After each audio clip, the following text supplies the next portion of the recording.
Hello, everyone, and welcome to the National Coalition on School Diversity's cross movement conversation on school discipline and desegregation. If everyone in the audience could put their name, their current city, and organization or institution in the comments, we would really love to see who's joining us today. My name is Darren Mumphrey, and I am a law fellow for the Poverty and Race Research Action Council, the organization that houses NCSD. I'm currently leading an NCSD working group on school discipline, which we launched this summer with the help of our intern, Nina Todd. We are incredibly grateful for Nina's contributions and excited to continue building on the foundation she laid. Before I turn things over to our moderator and esteemed panelists, I'd like to provide a quick background on the National Coalition on School Diversity for those of you who are unfamiliar. I'll then provide some context about why this conversation is taking place. Founded in 2009, the National Coalition on School Diversity is a cross sector network of over 50 national civil rights organizations, university based research centers, and state and local coalitions working to expand support for school integration. The coalition began as the result of advocacy surrounding a legal challenge to race conscious student assignment plans in Louisville, Kentucky, and Seattle, Washington. It was founded on two important insights. First, that many organizations shared a commitment to school integration. However, it was very rarely among their top priorities when meeting with policymakers at the Department of Education or in Congress. Thus, the issue of school integration had been lost in the policy conversation. Second, people recognized that the evidence base supporting school integration had grown stronger over time, but it was not being used to guide decision making, despite strong rhetoric around evidence based policymaking. As the main hub of the school integration movement, NCSD provides a space for parents, students, educators, researchers, advocates, activists, policymakers, and other supporters to coalesce around a shared commitment to racially and socioeconomically integrated education. Our work is guided by the belief that school diversity is the cornerstone to building an inclusive, civically engaged, and equitable society. As a part of our commitment to providing coalition members opportunities to communicate and learn with others in the field, we staff working groups that facilitate learning through small focused committees. Our school discipline integration working group emerged shortly after we released our administrative agenda. During the process of co creating this agenda, several discipline related recommendations were offered by members. And yet, we noticed that issues of segregation and desegregation were rarely brought up in public discourse about school discipline. We began hosting small meetings with coalition members and partners to begin exploring these issues in a more intersectional way. We worked together to write a comment letter to the Department of Education, focusing on the discipline related recommendations in our administrative agenda. We also generated a few other ideas about ways to build on and share what we were learning. Today's conversation is one of those ideas. In particular, this event grew out of a desire to learn both about the historical links between school desegregation and harsh exclusionary discipline, and to better understand the modern day implications of segregation as far as discipline is concerned.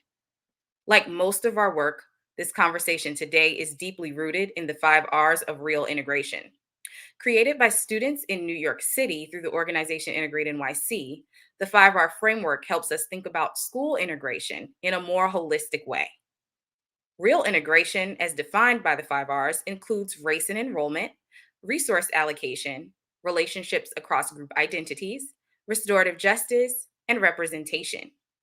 Those familiar with the legal landscape will recognize that the 5 R's very closely mirror what are known as the green factors in desegregation law. During this conversation, we'll be asking you to think about the connections between segregation and desegregation in relation to school discipline and restorative justice. We've brought together three brilliant scholars today to help school us, and we're excited to hear from you and for you to hear from our panelists about these topics. We hope to provoke both thought and action by hosting this conversation today. We encourage you to share your insights and perspectives with us and one another, and there are a few ways you can do that. You can share comments and ask questions on both YouTube and Facebook. Anything you write in the comment box will be visible to people on that platform, and it will also be sent to the event moderator. If you want to interact with one another or share reflections with a wider audience, we encourage you to tweet during the event. Our handle is at diverse_schools. We chose this event platform because it allows us to be a bit more interactive and responsive, so we hope you'll take advantage of that. Also, please be sure to stay tuned after the panel. We have information on our upcoming projects that you will not want to miss.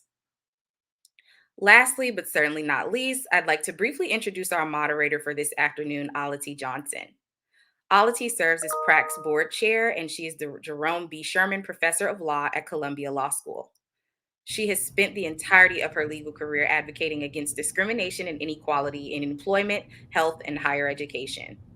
We're always grateful for her leadership and wisdom, and we're honored to have her guiding our dialogue today. Thank you all for joining us, and please prepare to hear from our wonderful experts. Alati, I'm handing it over to you. So thank you, Darren, for this introduction. I am always awed by the work of NCSD and PRAC on these questions. I think of NCSD as really being a real innovator in the space of thinking about the connections between school desegregation, structural inequality, and questions of discipline and policing. And in transforming these questions from the important academic questions and data-driven questions that we all know them to be and we'll learn more about today, but also thinking about how to build a network of people who can really be change agents on the ground. So I really look forward to talking about all dimensions of this work. So we have, as Darren set out for us, a really great panel of speakers. And what I'm going to do is just introduce them one at a time right before they present. And then we'll have a roundtable discussion in which we'll get to interact as more of a panel.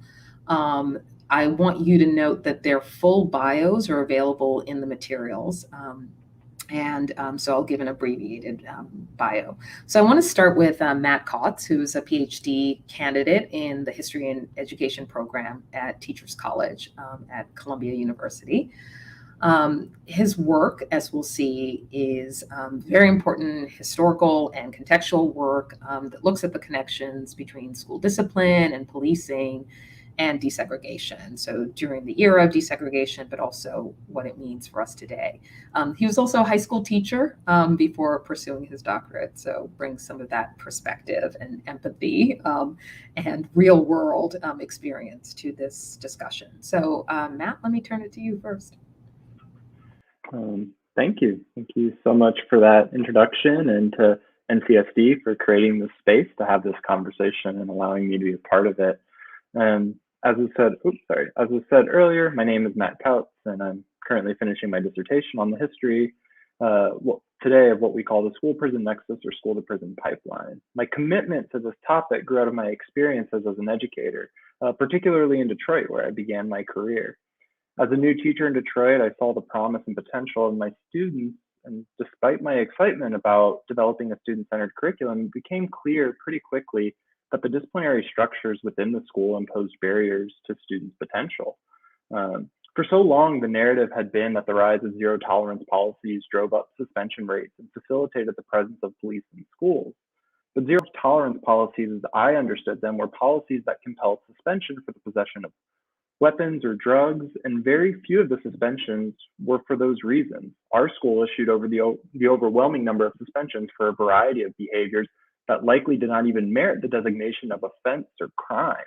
Yet the determination that it was a suspendable behavior had the power to make it so.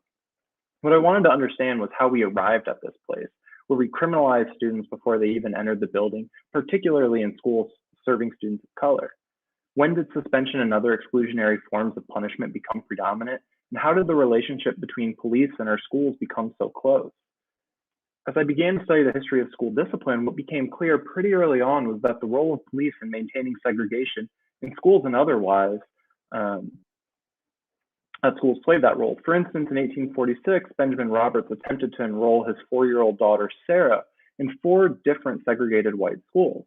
She was sometimes turned away at the door, as this illustration here shows. However, when she entered a classroom at the Otis School, the Boston School Committee called the police department to remove her from school. The BPD complied and forcibly removed Sarah, a 4-year-old child, from the school. The Roberts story is, I think, an important one for this conversation because it really makes clear the historical role of police in maintaining a segregated society. how schools have called police into their buildings in the past, and because the legal precedent established out of this challenge to segregation, the doctrine of separate but equal, which as many of you likely know, undergirded segregation in the 20th century. To say just one more thing on that last point, thinking about segregation through the Roberts case also makes clear how segregation is a system that unequally distributes resources. In schools, this can manifest in disparities in the number and quality of educational resources, such as books and computers, but it's also policymakers' allocation of different types of resources to different schools, including that of use of police force. Although the connection between police and schools as a means to uphold segregation has a long history, what also became clear was that in desegregation efforts throughout the country following the Brown ruling, this relationship intensified. To be sure, it had always been there, but it took on new dimensions. The intensification of this process was a product of white resistance to desegregation. The deployment of city police forces or the National Guard when local police forces wouldn't ensure peaceful desegregation was in anticipation and response to threats and enactment of violence by white protesters. In Boston, for instance, the city deployed half of its entire police department during the first year of desegregation. In the next year, that number increased to 70%, targeting anticipated areas of massive resistance. Although the city deployed police to prevent white violence, police officers turned their attention to Black students and families, disproportionately arresting Black youth compared to their white peers. For instance, during the first 3 months of the second year of court-ordered desegregation in Boston, the BPD arrested 63 Black youth compared to 37 white youth, even though white students still made up more than half of all of BPS students. The cost of massive police deployment also prevented other possible alternatives. During the first year of court-ordered desegregation, the city paid out $7.3 million in overtime pay for police, and in the second year, that number exceeded $10 million. In today's dollars, that would be more than $40 and $55 million respectively. Police were the highest extra operating costs during desegregation. And of course, this wasn't just the case in Boston. During the first year of desegregation in Charlotte-Mecklenburg County, for instance, 99% of those arrested by police during what were termed major school disturbances were Black youth. And these similar patterns persisted throughout the country. So at the same time police are increasingly patrolling in and around schools, schools themselves are becoming more punitive. In 1973, the Southern Regional Council and Robert F. Kennedy Jr. Memorial Fund published a report called The Student Pushout, Victim of Continued Resistance to Desegregation. Their study found that schools' repeated issuance of suspensions overwhelmingly targeted at Black students eventually compelled students to drop out of school and was thus a remaking of previous exclusionary practices, hence the term pushout. 2 years later, in 1975, the scope of the problem nationally led one researcher to call these disparities in punishment, along with curricular tracking, the new segregation struggle. And you can see this growth in suspension during Boston from the year previous to desegregation, the first year of court-ordered desegregation.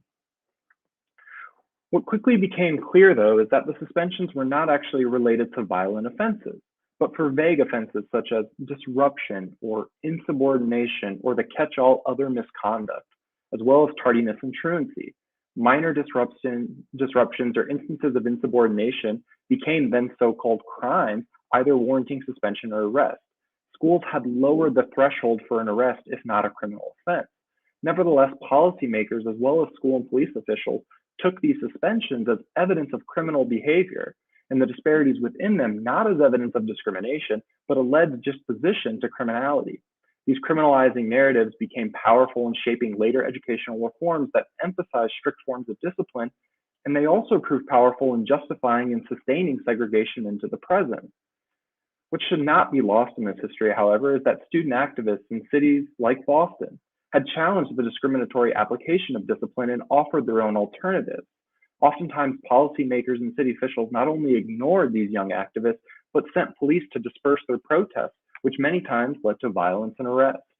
And in some instances, school officials banished participating students from returning to school. We should not lose sight of the fact that their visions for ensuring school safety provided alternative, less punitive ways to run schools. I've probably taken too much time already, but I would like to connect this past to the present, or at least offer 3 ways that we can think about this connection. The first is that we should recognize the structural role police have played in maintaining segregation and inequality. When we think about the function and role of police in and around schools, it cannot be separated from this longer history. The second is that we need to recognize and discuss the power schools have in criminalizing youth so that we might interrupt that criminalization. And the last point that I'll emphasize here is that we should see the continuity between student activists in the past and in the present who have sought to remove police from their schools and create new disciplinary systems within them. I know we have a lot of people in the audience coming from or approaching this work in different ways. And from that vantage point, you're likely imagining ways to redefine safety within school.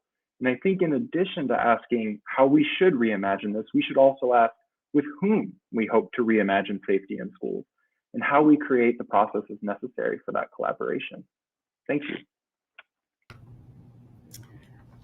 Thank you so much, Matt, for that presentation. I think having been in this field for a long time, it isn't always that people will start by thinking about the deep historical roots of these questions. And I think it's a very important intervention because it shows us the stakes.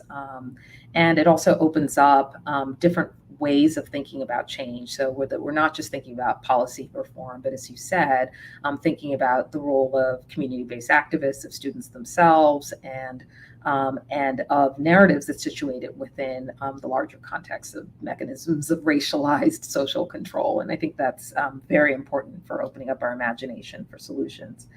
So I'm going to turn now to Kristen Henning, who is the Bloom Professor of Law and Director of the Juvenile Justice Clinic, an initiative at Georgetown Law. And in the context of presenting, she'll tell us more about the foundations of her work and advocacy because they're so extensive, but I want to highlight a few things. One is that she's really a leader in thinking through strategies for addressing the impact of racial bias and trauma in the juvenile and criminal justice, criminal legal systems. And she also writes extensively about the connections between race, adolescence, and policing. And in fact, she has a new book, I think it's out now, right? Yes. Called The Rage of Innocence, How America Criminalizes Black Youth. So it just came out this year. So I urge everyone to read it. So she's going to talk to us about some of these connections between schools and then in the context of her work and her research. So thank you. Excellent. Thank you so much, Alati. So indeed, I am Chris Henning, and I am the director of the Juvenile Justice Clinic and Initiative at Georgetown Law School. And together with my law students, I represent children in delinquency cases and have been representing children in delinquency cases for 25 years. And so my comments on this topic arise from that lived experience with my clients. And so I will start sharing my screen here. And what Matt really started us off well. When school leaders and policymakers are thinking about policing in schools, we simply cannot look at these questions in a vacuum. It is essential that we understand the broader historical and contemporary context of policing in Black and Brown communities. So Matt's insights on the historical backdrop really set this up well. So let me add to that by offering some insights on the contemporary intersection between policing and trauma. We have to understand that Black children enter schools with considerable trauma, specifically trauma associated with policing in their communities, all of which has a spillover effect on adolescent perceptions and experiences with police inside of schools.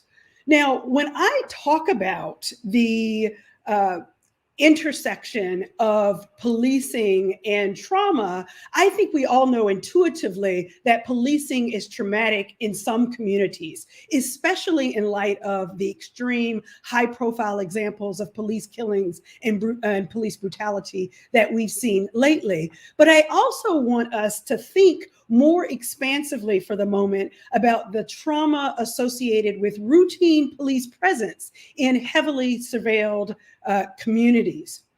So many Black and brown children live in communities where they encounter the police at all hours of the day and night, with police cars parked on street corners, with routine police stops, being asked where they are going, where they're coming from, being told to lift their shirt so that the officer can see whether they have any weapons in their waistband.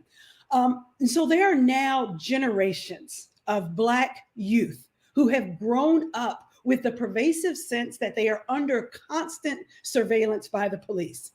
And there is also a growing body of research demonstrating the extraordinary psychological trauma that policing imposes on Black and brown youth at one of the most important times in their lives, in their adolescent years. So studies show that Black youth who have been the target of excessive stops and frisks by the police report high rates of fear, anxiety, distress, depression, hopelessness. They become hyper-vigilant, meaning that they're always on guard, not trusting police officers and other state actors, and that distrust of police officers transfers over to state actors like teachers, for example. And at times, young people can become detached and withdrawn and can't concentrate in school. What's so powerful about this literature is that it shows that trauma occurs not only from being the direct target of police aggression, but also from witnessing or hearing about police aggression of family, or towards family or friends or someone close to them. So just having to worry about becoming the victim of police violence is in and of itself a source of stress. And even watching police brutality on the internet or TV involving people that we don't know at all is, again, just as traumatic as being there. So researchers have found a significant association between what they call traumatic events online, such as the killing of George Floyd that we all watched on national television, and post-traumatic stress, right, and other depressive symptoms. So it is important to remember that this sort of vicarious contact with the police produces the same sort of stress and symptoms that I talked about in the last slide. So young people are experiencing and re-experiencing these events as if they were there. And sometimes they're triggered even by just being in the presence of a police officer.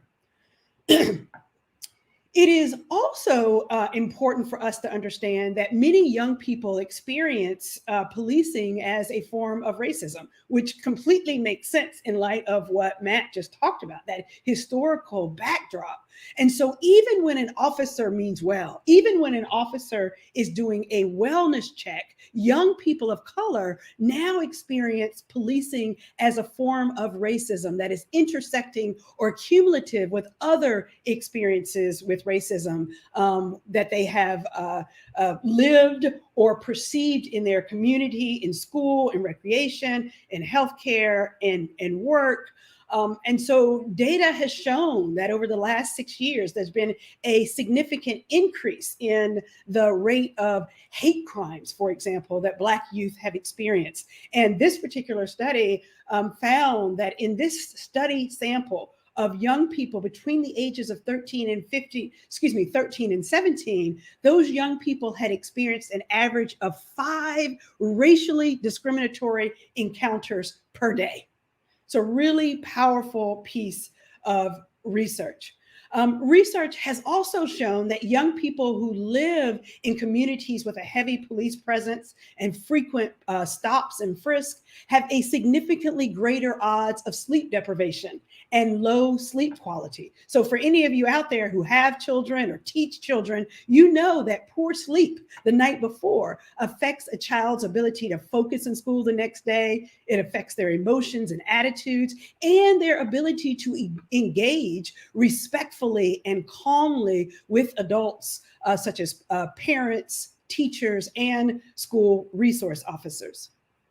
And one of the most important ways that policing affects adolescents is in adolescent identity formation, which is one of the most important things that happens during adolescence. So frequent police interventions affects a child's self-esteem, causing them to question who they are and what they can become. It also affects their perceptions about the fairness and the legitimacy of policing. So early negative encounters with the police often have a detrimental impact, long-term detrimental impact on the way that young people engage with police later in life. And it also causes them to question whether it is even worth it to participate in mainstream society, which finally causes them, or might help us all explain why over policing and hyper surveillance of Black and brown children actually increases crime instead of reducing crime,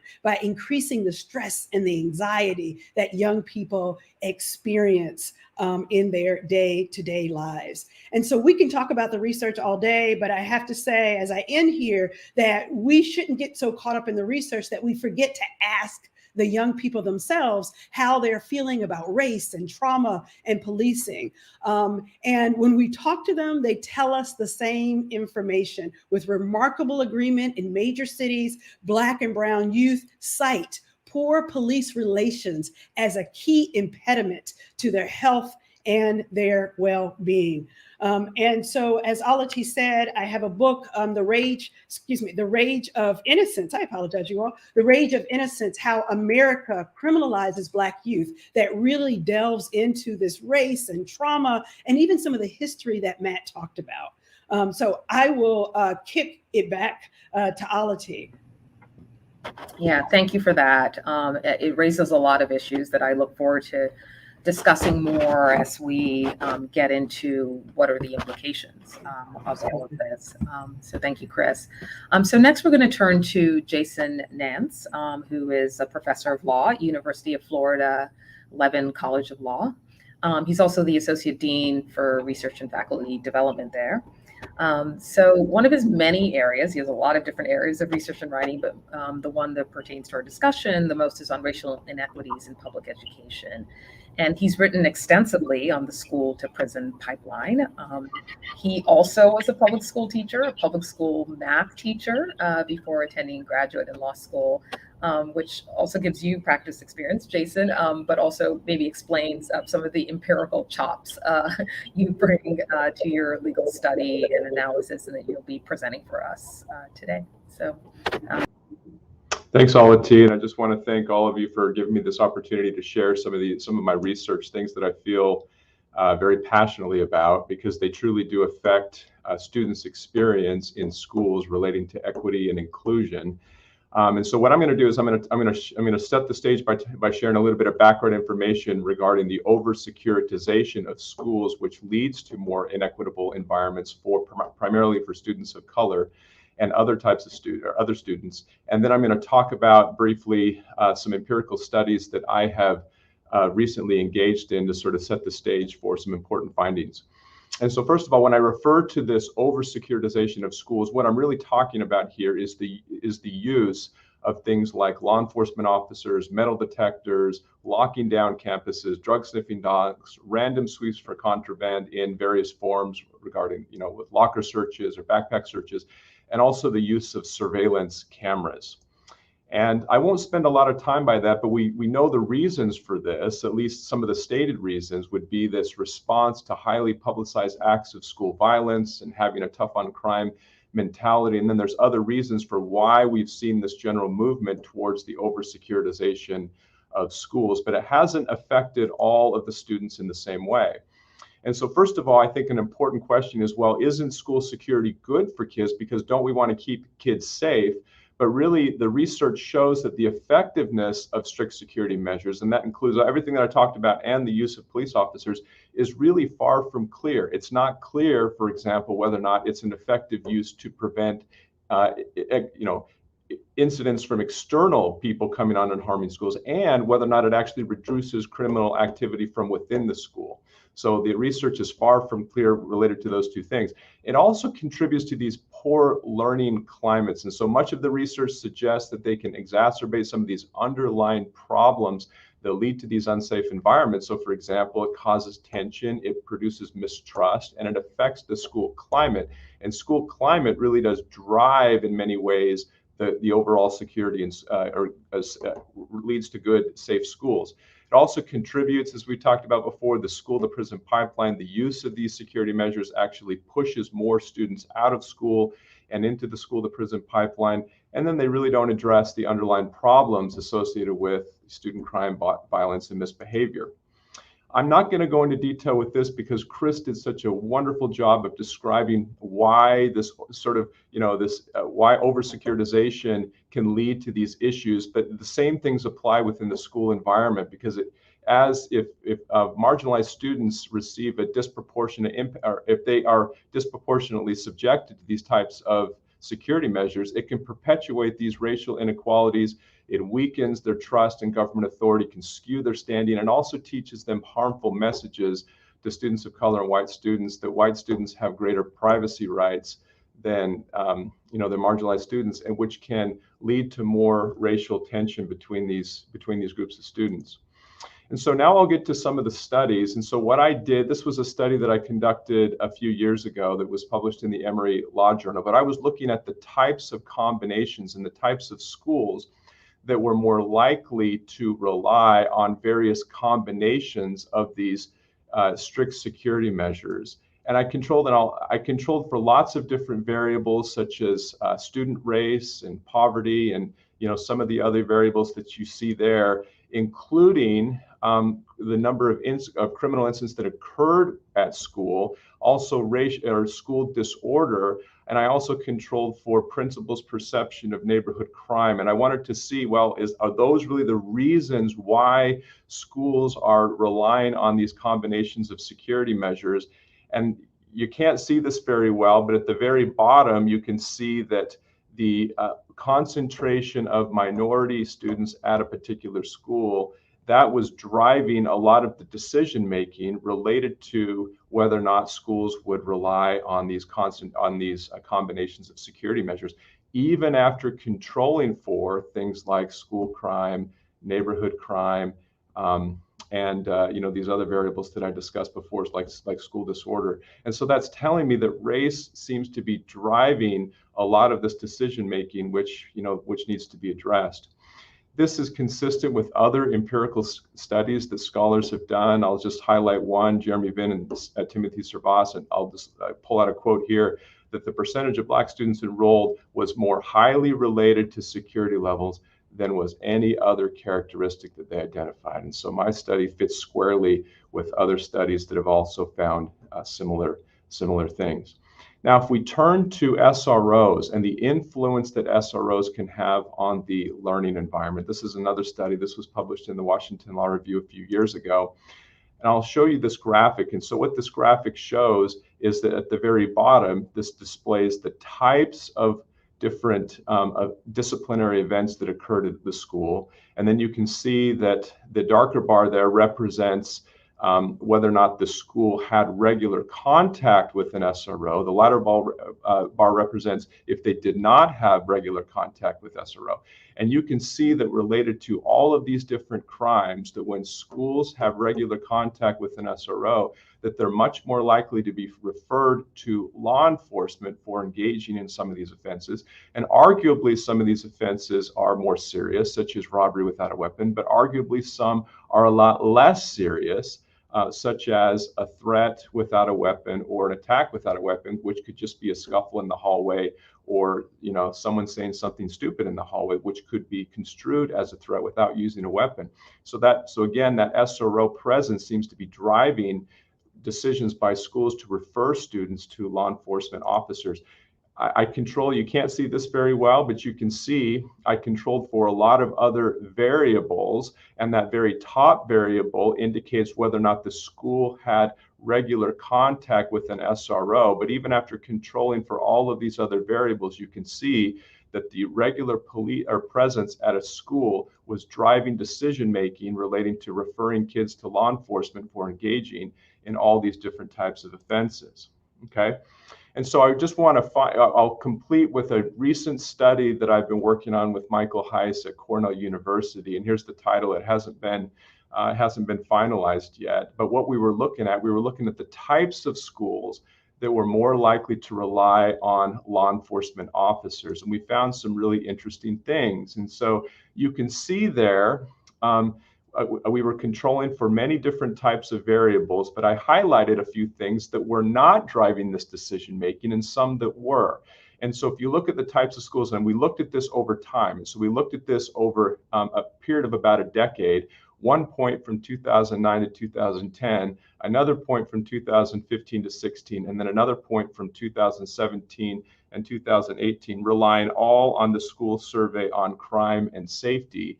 And you could see that there was some things that we would think would be driving this decision making related to whether or not you would have regular contact with an SRO that were not really a motivating force. And so, for example, principals' perceptions of the level of crime in the neighborhood in which the school resided did not drive decision making related to whether or not they were going to have regular contact with an SRO. It was not statistically significant. Well, what was statistically significant? Well, actually, it was student enrollment. And so large schools, that tended to drive decision making. Elementary schools did not, and so secondary schools did not. And it was also in 2009 and 2010, the concentration of Black students at a school also was driving decision making related to regular contact with law enforcement, even after controlling for all of these other factors. Okay.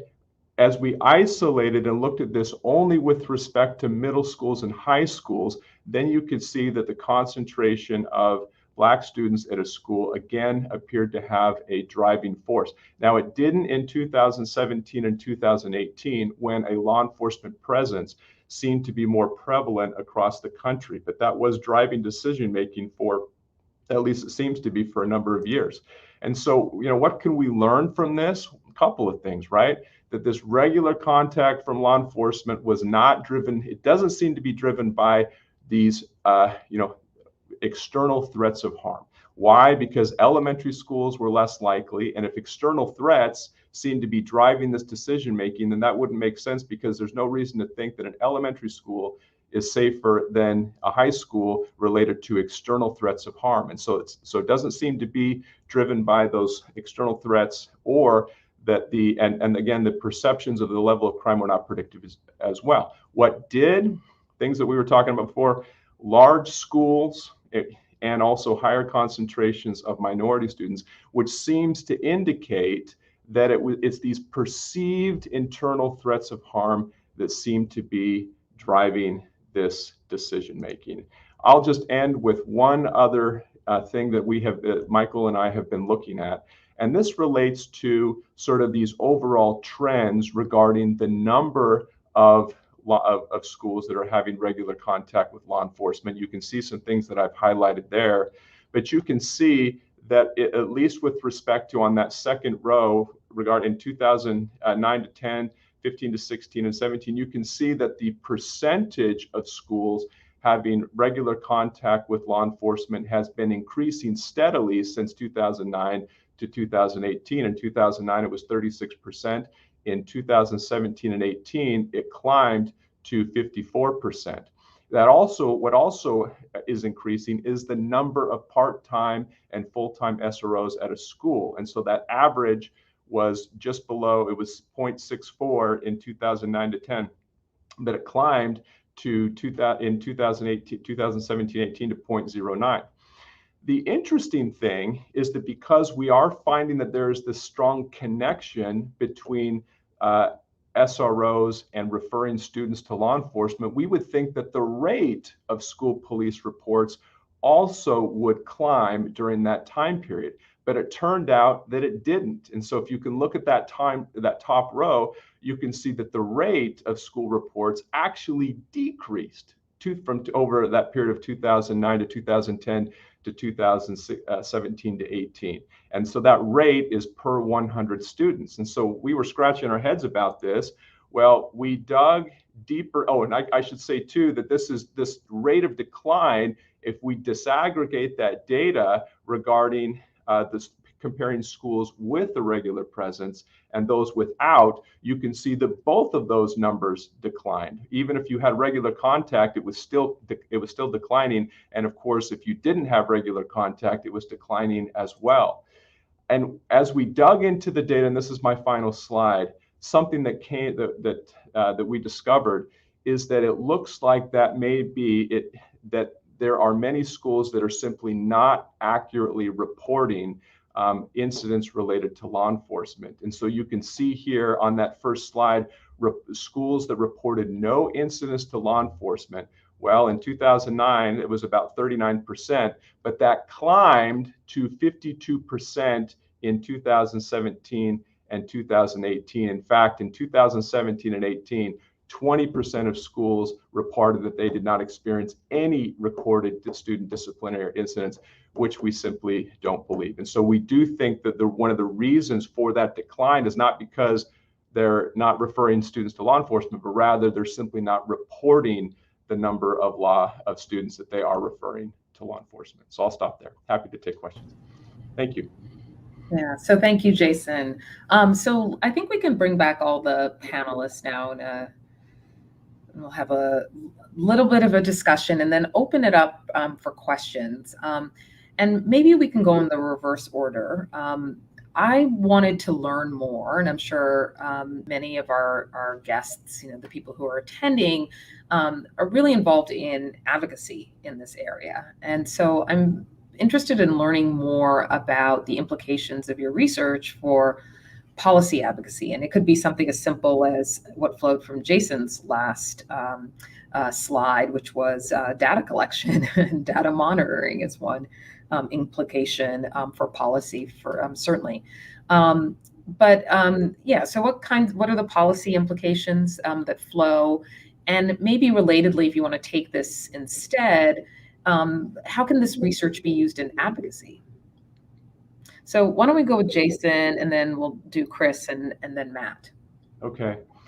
I'll keep my remarks short because I think I went a little bit over on my time, but let me just say two things. I think that what you said related to data, there is a requirement under the Every Student Succeeds Act that every public school receiving federal funding needs to accurately report data regarding referrals to law enforcement and school-based arrests. And so that simply just needs to be enforced. And what we're finding, at least with respect to the study that Michael, Hess, and I are doing, is similar to what has been found in other parts of the country. And so, for example, Dan Lowson with the Civil Rights Project recently engaged in a study. He was finding the same thing, related to underreporting. There was a study in the Southern Poverty Law Center in Louisiana in which they were examining the number of students that were reported that, based by what the schools reported, and they compared that against what the data that the local police departments had, and they found discrepancies between those two organizations. And so it seems to be that we have a problem right now related to this mandated reporting requirement. And we really can't, it's hard to take action. It's hard to really understand the extent of the problem until we understand the data. So that's the first thing that I'll say, is that we need to focus, you're right, you're spot on, that we need to focus on making sure that we have the right data. And then the second thing that I'll say is that, at least with respect to the study on the types of schools that are more likely to employ or have regular contact with law enforcement, it seems to be related to this idea behind perception, right? And so this idea behind threat. And so when you think about the concentration of Black students within the school, there have been, and Chris knows a lot about this, Matt knows about this too, that when you have this term implicit bias, that there seems to be this perception that African Americans, that you relate this to disorder, that you relate it to violence, that you relate it to crime. And so just having a larger concentration of Black students at the school can somehow trigger this inappropriate response of saying, I need to have more law enforcement, a higher presence of law enforcement. That's something I think that really needs to be addressed and thought about regarding what we do about that, because we can't base those decisions because there's these huge negative consequences. We have to figure out ways in which we can make those decisions based on legitimate data. And so there's that part too, as well as because we've got larger schools that tend to rely more on law enforcement, that's telling me that we have this problem with school climate and school culture. That if you have these large impersonal schools in which people are not able to establish personal relationships with one another, there's this idea of, oh, I don't know you, so you're a threat to me. And this is occurring in these larger schools and these secondary schools. And so that tells me that we need to be focusing more on school climate. How do we create an environment in which we can establish strong personal relationships among students? And how do we do this in larger schools? Do we create do we think about breaking schools up and sort of have almost these families or different segments or something like that? Finding ways to strengthen those personal relationships. And so once you break down those barriers, the research tend to suggest that the school officials say, we don't really need these securitization methods because I trust this person. This person is a good person. This person wants to learn. And so breaking down those barriers, I think, would be helpful as well. I'll stop there. Thank you. Chris.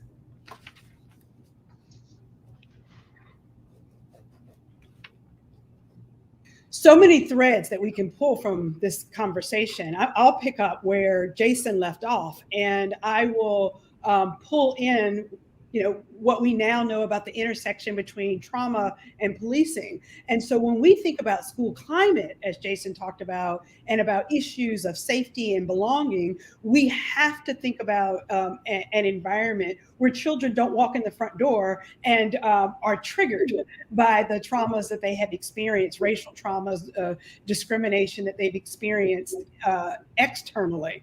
And so that they're not triggered by law enforcement at the front door. And so I think this starts with engaging students, asking students explicitly about their experiences, perceptions, and feelings about police officers, both in the community and in the school. Really engaging young people to understand their experiences and perceptions about bias, all the things that Jason talked about. We really have to figure out how to culturally move ourselves out of the fears, the deeply embedded fears that we have in our country about Black children. And then we have to make adjustments accordingly that reduce the trauma, reduce those triggers. So, reducing the physical presence of police officers in the day-to-day school context, relying on alternative strategies for school safety that don't rely on these traditional law enforcement methods. And there are indeed some evidence-based best practices. And I think this is really important just to note that students and parents have now expressed appreciation for the reprieve that the children have received from remote learning. Right? Children are now returning to school after a year and a half of being virtual. And so students and parents who've been surveyed are saying that they are happy to have had the break from discriminatory discipline, aggressive policing, and what they describe as racially hostile school environments. And so it's really important, circling back to Jason's point about investing in children directly, right? And relationship development, restorative responses to young people who are dealing with, conflict with one another, and investing in a public health approach to public safety instead of their surveillance methods and traditional law enforcement. And so I'll end with the need for on-site mental health services that not only improve the overall mental health of young people who are facing a range of traumatic encounters from the pandemic to policing, but that also specifically attend to those traumas that are uniquely associated with racial bias and policing in the community. Yeah, thank you, Chris. Okay, Matt, you talked a little bit about organizing at the end. And so I invite you to say more about that, or you could speak generally about how research on the historical context, such as yours, can inform advocacy. Yeah, I think trying to jump off things that have already been said, there's been a thread about thinking about different policies, but also thinking about what needs to go into school beyond what's written down in a policy. And one of the things that we saw during desegregation was that Black families and lawyers acting on their behalf brought up this case, and it was often adjudicated in the court. And activists presented a variety of ways for reimagining school discipline, but it got held up because the courts would say, well, what's within our purview? And so everything became reduced to due process and whether or not due process existed in a code of discipline. And so all these other imaginative visions of having a break room where students, if they're having a difficult time, could go and chat with an adult, to having more electives within their school, to having other kinds of restorative forms of justice that weren't necessarily predicated on exclusion, were lost at the principle of due process. And part of the problem in reality with due process on the ground is that there's not an equal power distribution among teachers and administrators and students. And so whose word ends up winning out is often not the students. And so I think at a policy level can think about what is going beyond suspension, and thinking about other forms of accountability to the community that's not just for students, but also for teachers and administrators to collectively identify the rules that they want to follow and how they hold one another accountable is really valuable. The Oakland Community School, one of the things that they did was they had a peer review board. And so when there were disciplinary infractions, students would come in front of their peers, and there would usually be one adult there to kind of help oversee the process.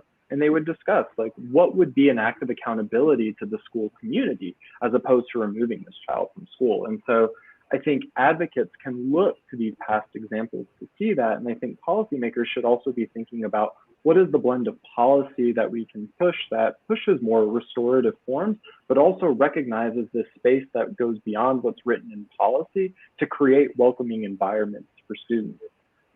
I'll stop there. Okay, so thank you all for this, just really these rich presentations, and also for the extra work in figuring out solutions, which are out there for all of us to think through the best strategies for implementing them. The things that you pointed to really, I think, engage every level of kind of government and decision makers, as well as advocates. And so I think it's really exciting for us to take the baton, and for NCSD to think about how to build on everything you've presented. I wanted to open it up to participants, and I'm looking for the best way to do that. My understanding is if there are questions, they will come up. Yeah, so we have a question that is, are there strategies that have been effective in causing school or police authorities to accurately report police intervention data? So I think this is on the question of models, and it's speaking on data specifically. So maybe, Jason, you can pick it up, but I think it goes to the larger question also of, are there models for any of, what you all are saying that the other panelists can jump into too? Yeah, sure, I can start. And really, right now, we don't have I don't think that there exists a very good model within this particular context. And we can see that because we do have so many discrepancies, related to reporting that seem to be existing nationwide, as I was discussing before. I'll say something that I proposed in this particular paper, though, that I've been working on with Michael Hess, which is this. This idea related to what the Southern Poverty Law Center did, I thought was really important, in which they were sort of cross-checking what the schools were reporting against what they could find at the law enforcement agencies. Now, I certainly wouldn't suggest that we would do this nationwide. I don't think that's possible, but we could think about sort of a random system in which we, almost like an audit, in which we say, okay, we're going to audit 1% or maybe 0.5% or something like that, and go out there and compare this. And it's very similar to other types of, things that we have in place. And if you to sort of put school districts on a plan, so if they don't do this, it's not necessarily we're going to say that we're going to revoke all of your funding right away, which could really decimate schools, and schools need all the resources they can get. But you could put schools on a plan to help them comply. I mean, we see this with FERPA, we see this in other areas of the law in which we put school districts on a plan and give them an opportunity to comply. But really what we've seen in the past is that when the message goes out that the Department of Education is going to be very serious on enforcing things. We've seen this in the area, for example, of the Office for Civil Rights, Department of Education's Office for Civil Rights, when they were trying to enforce inequities relating to disparities in suspensions and expulsions. This was under the Obama administration, and certainly not past that. But when the message started to get out that the Office of Civil Rights was serious about enforcing this, then we started to see some movement nationwide. It wasn't as fast as we wanted, but we saw a little bit more movement. And so if there was this auditing mechanism in place, I think the schools would begin to say, oh, we need our federal funding, we need to get our act together, and we need to start keeping track better, and we need to start reporting. Yeah, I think that's a really important idea. One of the sort of criticisms of OCR traditionally, or a sense of its limitations, is that it doesn't have capacity to do effective enforcement, even if it sets out guidance.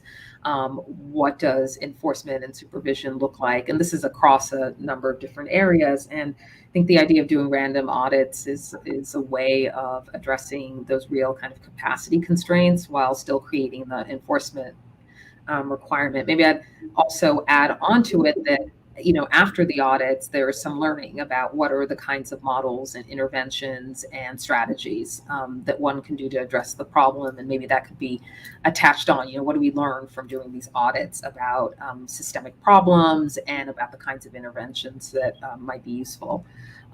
So I want to invite either Matt or Chris to say something more about models. I would just add one thing, and I don't know if it's the prescription for a model, but I think a reality for teachers and administrators is, with the attention that has arisen to school discipline, there are competing pressures to reduce the number of suspensions without resources to actually change how discipline occurs. So part of the underreporting is kind of trying to meet a policy metric that could potentially cost funding, could cost people their jobs, if they don't meet that without the support to do that. So I think some kind of model with this reporting also has to be connected to some kind of support to do something else, rather than just cataloging data for the problems that we already know are there. Chris? No, I think all of that is well said. I think one of the the questions one that I see in the chat, and I think ties to a lot of this and what Matt said earlier, is engaging youth, right? And figuring out, the way forward and what some of these frameworks were. And yes, I see the question has popped up, this notion of youth activism. I've done some research around that as well. And really, I think we have so much to learn from young people. Think about Parkland, the shooting after Parkland, and how young people came together to say, yes, of course we want safer schools, but we don't want traditional law enforcement. We don't want more officers, to police us into safety. And in fact, children don't feel safer, particularly Black and brown children don't feel safer in schools with a heavy police presence. And so I think this notion, and I'd love to hear, certainly more from Matt as well, but I do some, research and writing around this, but that this notion of belonging and safety also starts with voice, right? That we take for granted our ability to speak out about things that bother us in this country and that we would like to see changed. And that's a fundamental feature of a democratic society. And so within that school context, providing that opportunity for young people is critically important. And the other thing that I'll say about that is providing that opportunity by meeting children where they are.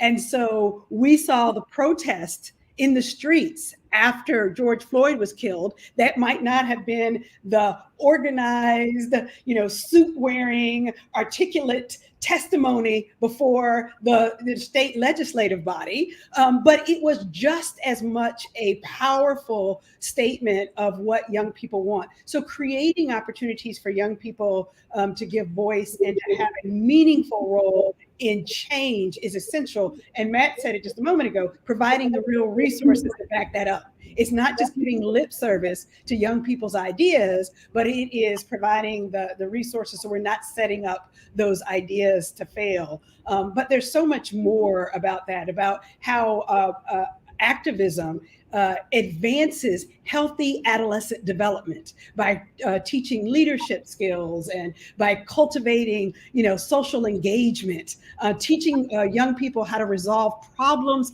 and conflicts on their own. So much to be said about that, but it's such a good point that Matt made and the question was asked.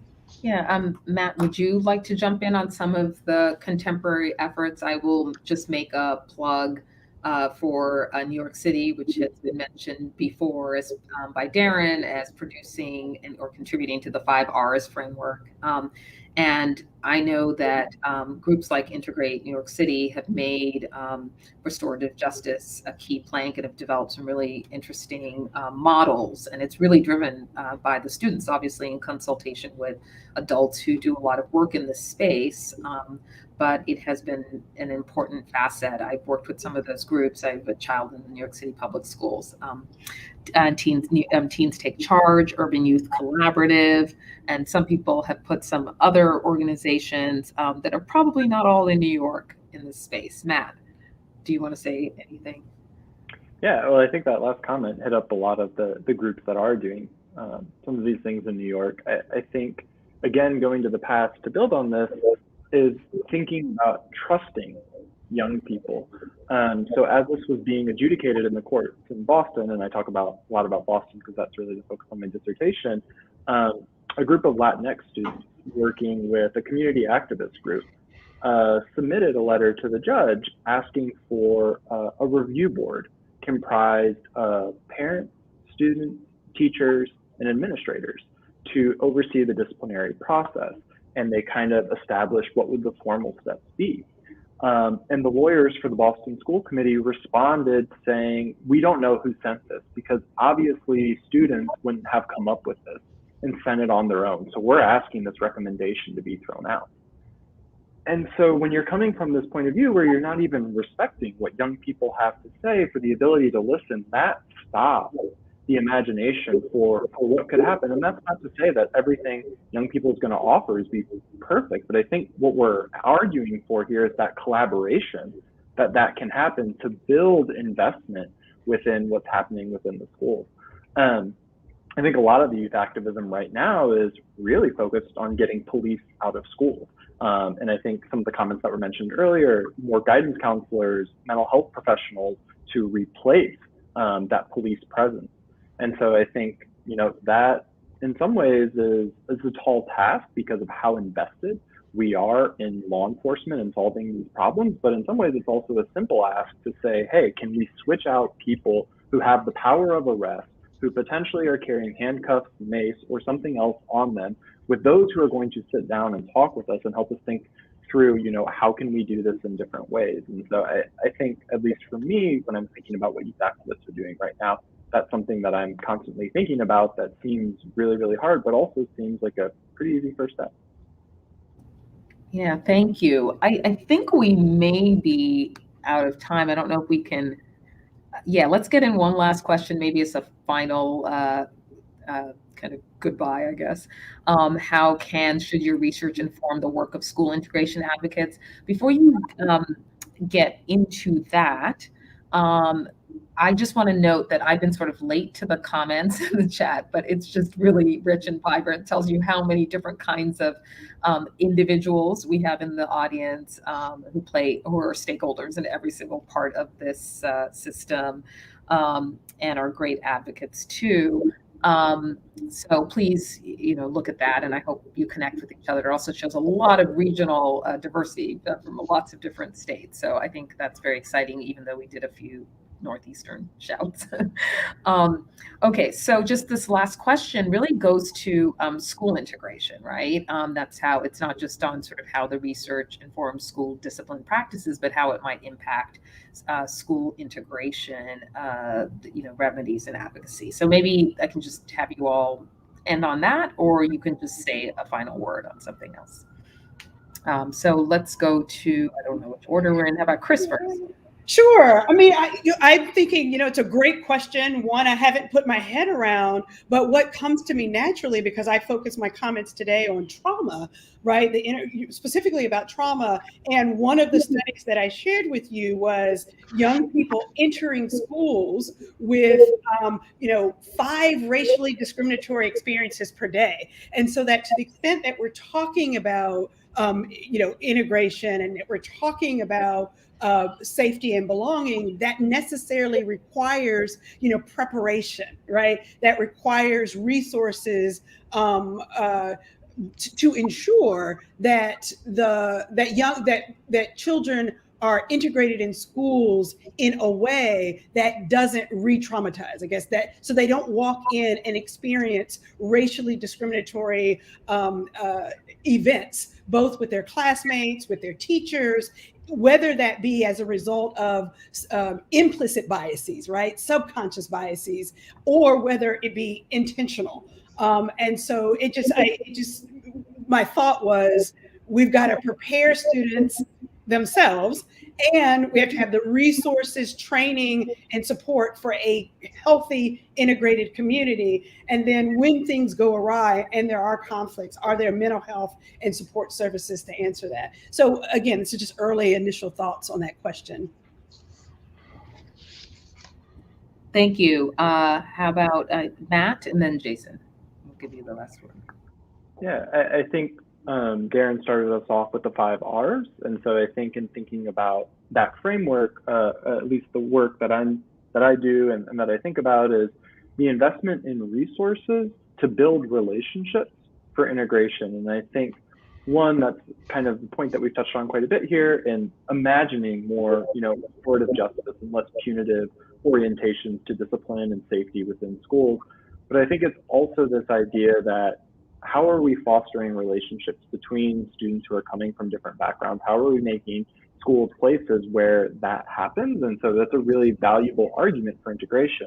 I'll add on to that. I said at the beginning, when talking about the Roberts case, thinking about segregation as a system that unequally distributes resources, but also changes the types of resources. And so I think one thing we can think about integration doing is saying we're investing in an integrated education, not necessarily in policing of a particular school or particular student, and so guiding resources in that way. And then the final point is just about restorative justice. And the only thing that I would add to that is, how do we build justice systems within schools that allow equal power between all stakeholders in school to collaboratively be invested in maintaining safety, whatever that may mean, and in a welcoming environment within schools. So I'll stop there. Thank you. Jason? Thank you. I'll just touch upon a couple of points that Matt and Chris already made, but I think are worth emphasizing. So one, I think that one of the concepts that seems to be emerging from our conversation is just the importance of relationships and how that relates to integration, how it relates to school safety as well. And so, for example, following following one of the mass shootings that occurred in 2000, or actually it was in 1999, the Secret Service and the U.S. Department of Education actually conducted a study to try to figure out what constitutes safe schools. And really what they found is that relationships tend to be driving so much of what's going on. It's less about the security measures and so much more about relationships. Matthew Steinberg actually did a study too in the Chicago public school system and found the same thing, that it was the quality of relationships among the students, it was the quality of relationships among the teachers and students, and the quality of relationships among the teachers and the parents that were really driving this the safe environments and the perception of safe environments and the actual safe environments. So I just think that's so important. And just in terms of school integration, that is just so fundamental, so key, because when you're bringing in people that are involved in different racial, ethnic, or different backgrounds, what happens is you having these positive interactions with people, and as long as you can foster an environment in which these positive interactions are occurring, what's that doing? That is breaking down stereotypes, that is breaking down biases, that is breaking down these negative perceptions that people may have and replacing them with positive perceptions. And those negative implicit perceptions is driving so much of what so much decision making on an unconscious level. And so that integration really is key to fostering and moving forward to having just a better society generally. So I think that that's really important. I'll also say too, this idea behind resources. I know we've touched upon this. It's an easy thing to talk about, but my goodness, in order to make this happen, we just have to invest the appropriate amount of resources into our schools. And just coming back to the idea behind restorative justice. Restorative justice is so key, so fundamental, but we need to have the resources not just to do restorative justice, but to do it right. And what I mean by that is that if it's implemented improperly, if people just sort of going through the motions because people are overtaxed, they don't have time to do a proper restorative circle, really requires probably about an hour. I mean, to do this in the right way, to gather the stakeholders together and to have a meaningful conversation to figure out, listen to the victims and listen to the person who committed the harm and try to devise remedies in which the person can be restored back into the community. That takes a lot of work, not just time, but emotional resources. And so you need to be, and you can't just go through the motions. If you go through the motions, then those relationships are not going to be forged. They're not going to be mended. And we've heard stories and accounts in which, so for example, if a school resource officer comes in, decides to do a restorative circle, he brings the two people together and said, okay, you apologize, you accept the apology and we're done over 2 minutes. That's not a restorative circle. It requires so much more than that. And so to have the resources to be able to do this in the right way, I think is so important.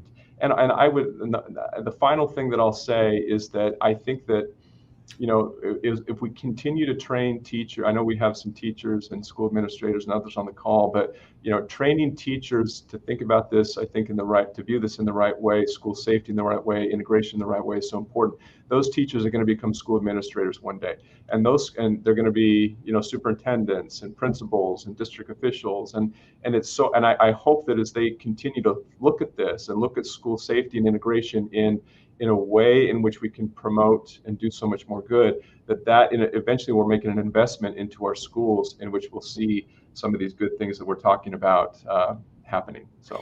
And Jason, I'm not sure if you addressed this, but when might we expect to see your results published, and are they based on CRDC data?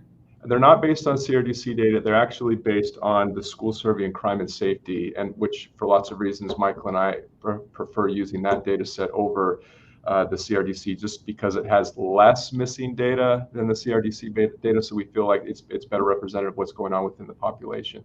So when is it going to be? Hopefully very soon. So we are submitting this for publication. And when it does, I will try to, promote it broadly so people can use this research that we've been doing. Okay, well, thank you so much. And just note one thing in the chat was that on this question of segregation and safety data, from Massachusetts that Peter Piazza suggests found that students in diverse schools report higher levels of safety than those in more segregated schools. So there are a range of observations in the chat, but I just wanted to pull that one out since it was responsive. So thank you very much. Really appreciate all of your presentations and then the really rich ideas for action. So with that, I think we have Gina. Okay.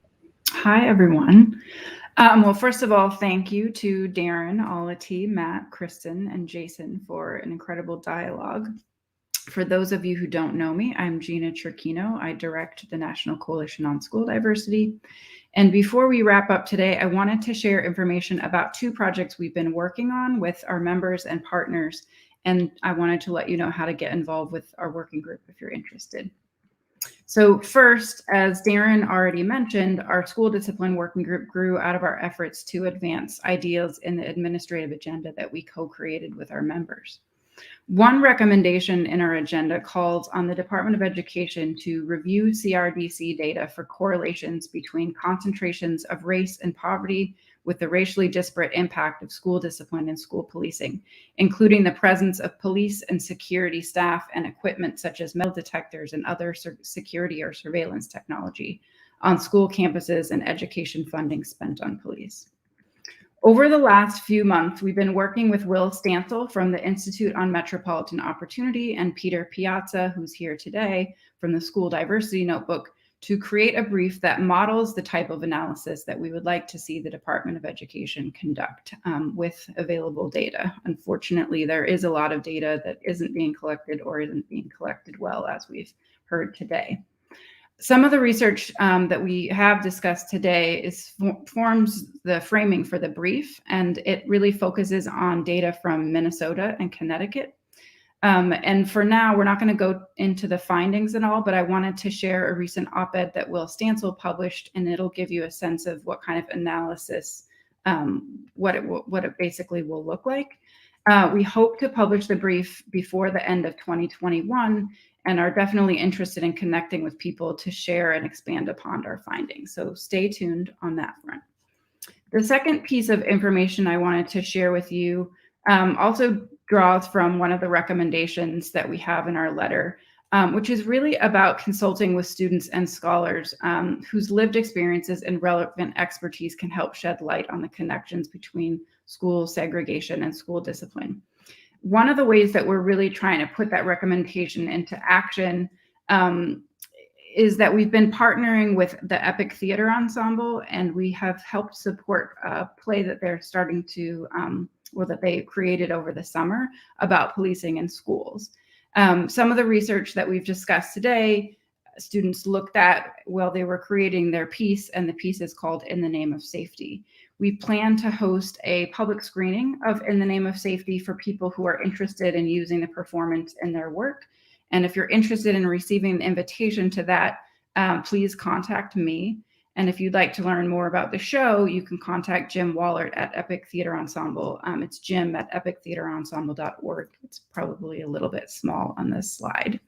But also just to let you know that we're really interested in trying to build on these recommendations about developing student voice and encouraging it and finding pathways to that, in addition to continuing to work with some of the youth groups that are part of our coalition, including Integrate NYC and Teens Take Charge. And then the last piece is just that if you're interested in learning more about or getting involved with our school discipline working group, you can email Darren Mumphrey at dmumphrey@prac.org. We would love to hear from you and to continue along this journey with you. I also wanted to give a quick shout out to a few people who have been behind the scenes today helping things run smoothly, including Andrew Lefkowitz from Integrated Schools and Michael Mouton from PrEC. So on behalf of the National Coalition on School Diversity, I want to thank you for sharing your afternoon with us. And if you enjoyed the conversation today, please share it with your friends and colleagues. The link that you used to access it on YouTube, as well as the Facebook Live, should still be live once we finish up. And please be in touch if we can be of any assistance. Take care.